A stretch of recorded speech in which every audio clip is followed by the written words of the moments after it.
West Bloomfield World Languages Department is committed to teaching of modern languages in a global society. In time of global interdependence, we seek to make our students aware of the cultures that surround them and how we are more alike than different. Hello, I'm Superintendent Gerald Hill. I'm here with Alesia Flye, our Assistant Superintendent for Curriculum and Instruction. We're joined by our Coordinator of World Languages for the school district, Greg Vennettilli, and our Mandarin Chinese teacher, Jia Bin. Today, we're going to find out more about world languages that are offered in the West Bloomfield School District.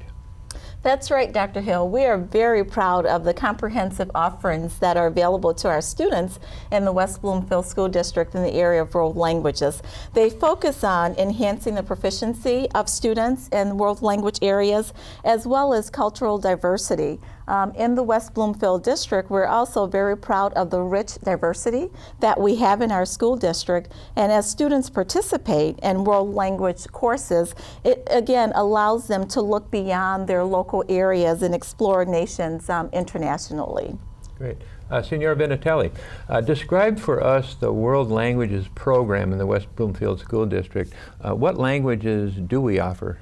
Okay, actually, right now we're very proud of all the offerings, especially this year because we have Chinese to offer. We're so happy and excited about our new language with Ms. Bin here. But we do offer 5 years of Spanish beginning at the middle school level.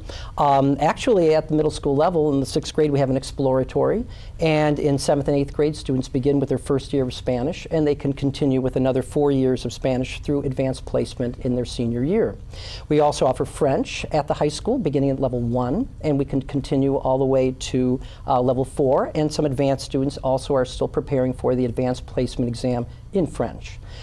In Japanese, we are still offering our levels 2, 3, 4, and 5 this year, and we're excited to have, of course, Chinese, which we're starting here at the high school with Ms. Bin. And we also have 3 other Chinese teachers who are working at the elementary level in many of our elementary schools. And we also have 1 Chinese teacher at the middle school level.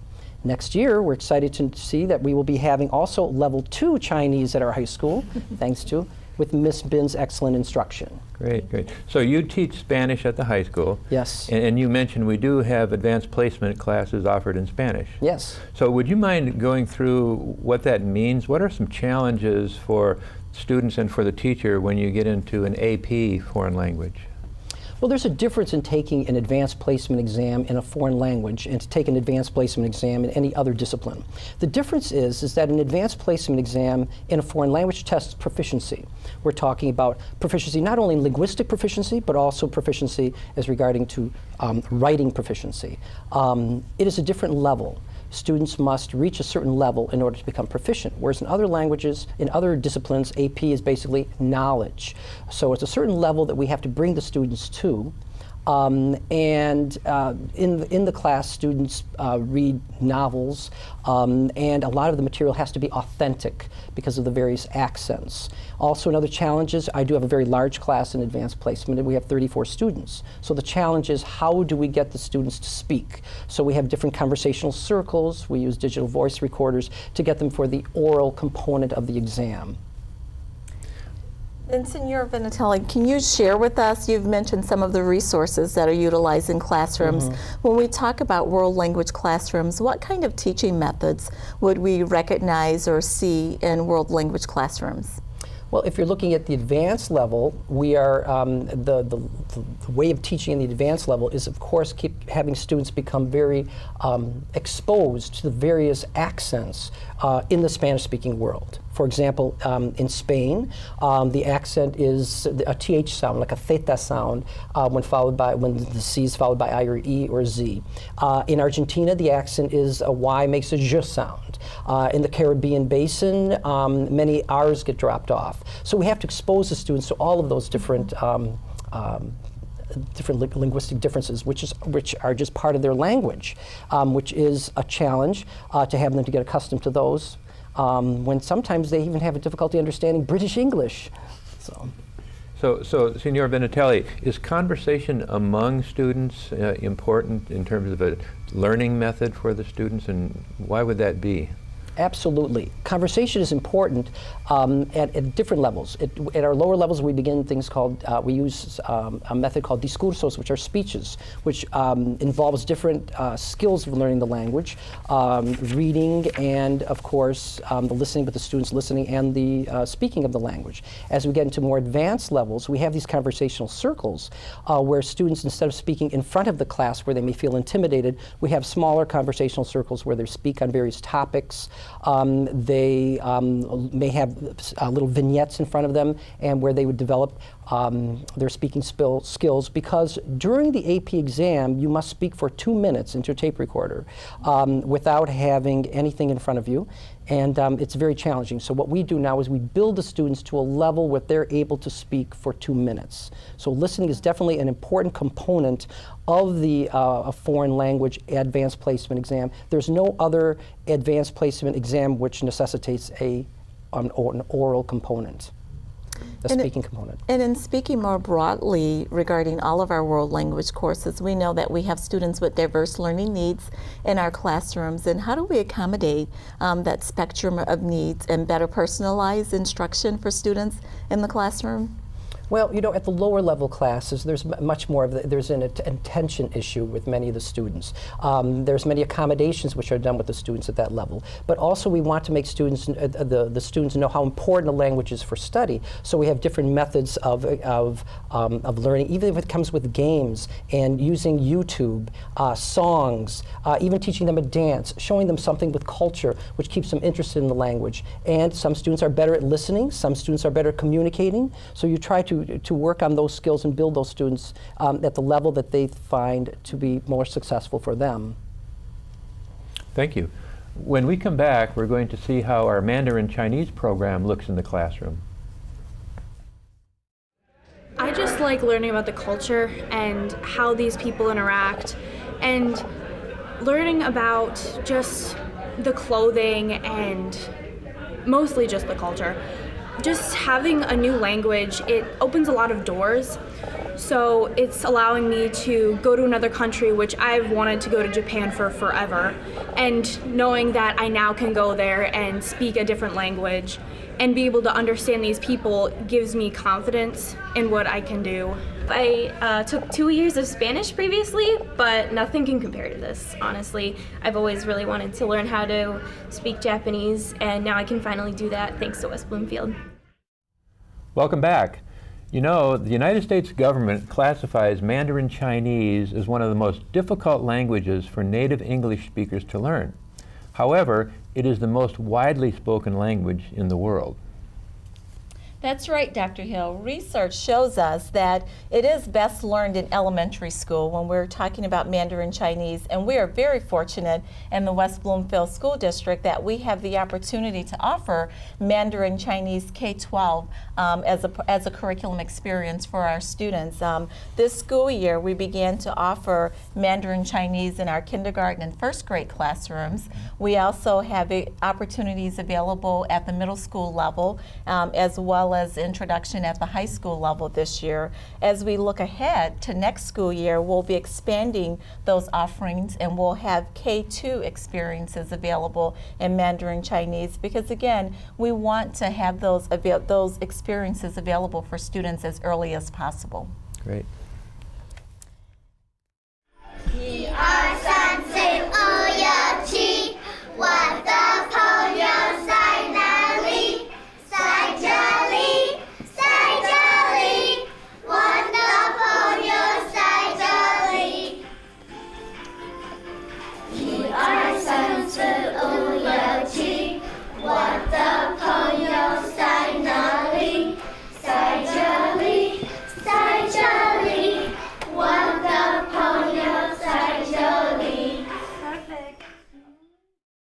We have with us Ms. Jia Ben, who teaches Mandarin Chinese at West Bloomfield High School. Ms. Ben, can you tell us how you begin to teach language that not only includes comprehension and verbal, but also a new alphabet and characters? Okay, so first I would like to say I'm honored to be in the first group of the teachers who offer Chinese to the school district. So I would rather use a word like I do not think Chinese is difficult. I always tell my students Chinese is different. So, and also I introduce Chinese at the very beginning to combine the culture with language learning. So I think this is very important to arouse the students' interest. So they do not feel scared at the very beginning of the learning. So yeah, I design various of games or songs to motivate them to say, oh, Chinese is different and Chinese is also fun. So try to combine culture with language learning, so to introduce that to the students. So Ms. Ben, if you wouldn't mind, elaborate a little more on some of the methods you use in your classes as you're working with students. Yes, so here I found out the students, they are of different learning styles, and also the students' learning speed are different. So when I design my class, I take all these factors into consideration. So yes, besides the basic language skills like speaking, reading, writing, and hearing, so I also like to design some hands-on activities.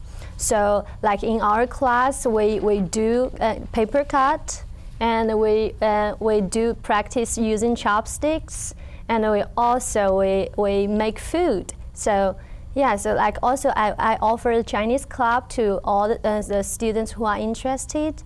Okay, even they do not take Chinese courses, they can come to our club and to experience the culture. So by different activities. And it definitely sounds like the learning experiences are very engaging for students. And when you think about world languages and Mandarin Chinese in particular, do you think that language is more difficult than other languages such as French or Spanish? Yes, I think so. I always use the word different. Yes, but because Chinese is different, and we do not. Chinese is not an alphabetic language, so we have these characters, and we have got tones, like the same pronunciation. Like ma, it means your mom. If I say ma, different tones, it means a horse. So if you are not careful with the tones, you maybe call your mom a horse or call the horse your mom. Okay, so yeah, so the tones are very different, but the students, yeah, so if they try hard, they can learn it very well. And also the students found the characters are the most challenging one, but also they found that's the most interesting part. Because the Chinese characters, some of them are just pictures. So I sometimes ask them to, when you look at the characters, you just make up a story. So the students feel that's very interesting because they can use their creativity, their imagination, and learning the words. So I think that's the characters are most challenging, but also the most interesting part. We know that you engage students in rich and different ways in your classroom, and you've just described a few of those. Would you mind elaborating or telling us a few more ways that you engage the students in the language? Yes, of course, we sing songs in Chinese, Like I sing songs for my students. I do not do that in China. I'm not a very good singer, but when I came here, I have to sing in Chinese. Yes, so I try to sing songs, teach some songs, and also I taught some Kung Fu. I have been learning Kung Fu for 8 years since I was very young. So yeah, so like I use all kinds of activities to interest them, and I also feel like I'm learning some new skills. So yeah, so. Ms. Ben, you've given us some great examples, especially since Mandarin Chinese is a new language experience in the school district. Can you tell us, how do you learn a new language? What are some important key things initially when you approach learning a new language? So what you mean, if my experience of learning Yes. a new language? Yes. Okay, so so first I would like to say the students here, they are very lucky because they have a native speaker to teach them Chinese. Like while I started to learn English, I do not have a native speaker to teach me English. So in China, the first 5 years of my learning experience were learning Chinglish, Chinese English. Yeah, we call that Chinese English. So yeah, so I think from my personal experience to have a native speaker as a teacher, it's a wonderful, wonderful thing. So the students here are very fortunate. And also from my personal experience to learn a new language, by doing a show like this, yes, to learn that in your real life, communicate with people, take challenges. I always encourage my students. See, English is not my first language, so I make mistakes. So while we're talking, I make mistakes. I pause. Sometimes I cannot find the proper word, but I always encourage my students. Just speak, just make mistakes. So try to encourage them, and I always take myself as a very good example for them. So yes, I am here alone. I do not have friends in US. I dare to come here. English is not my first language. So why not you guys dare to take challenges? So yeah, if you want to learn a language or if you want to learn a new skill in your life, be brave and take challenges. I'll ask this question to both of you. How do you, and I think Ms. Ben just described some ways, but how do you maintain and increase your own language proficiency in what you're teaching? Well, I am lucky to say that my wife is a Spanish teacher. Oh. And she taught for 34 years at Andover High School. Okay. And now she teaches Spanish at Cranbrook. And so we met it often. Every other year we'll go to a Spanish-speaking country. Mm-hmm. Spain, we've gone many times. South America, the Caribbean, Mexico. So that's how we maintain our language and learn new words and keep with the culture. Because the language keeps changing. As I tell my students, we're always adding words on to languages and taking words off. Mm-hmm. And Zhao, how about you? So the best way to learn a language is to talk to native speakers. It's a very good way. And also I think now our lives has been changed by the technology. So we have the internet. So internet is a very great resources. So like here, even you do not meet real people from the native if you cannot meet native speakers, you can find that on the internet. So I always like to encourage the students to use all kinds of support, all kinds of technology to create a learning environment for yourself. And also I think not only learning the language, but also like a culture, watching a movie. Yes, so yeah, watching movies, foreign movies, that's also a very good way. So. We also offer in our school district Japanese and French and at our high school, and let's take a look at those classrooms at this point.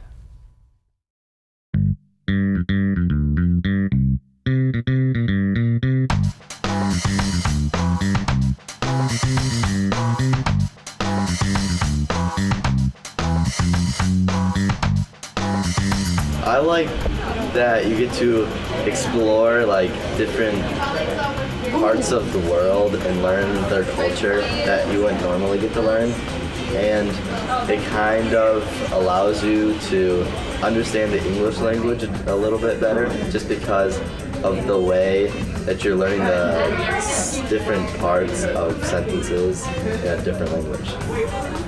I like being able to like communicate with other people throughout the world, and like speaking other languages just sounds really cool.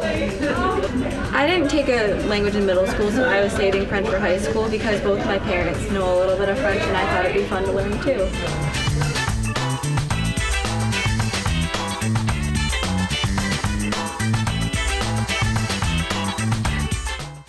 So, Senora Vennettilli, I know that one of our favorite events at West Bloomfield High School is called the Taste of Culture, and it's an opportunity for the entire student body to sample foods of 64 different cultures that are represented at the high school. And I know it's looked forward to by not only students, staff, but it's become quite a community event. Can you just share with us what that experience is like? What are some of the foods and the different experiences that students have as a part of this?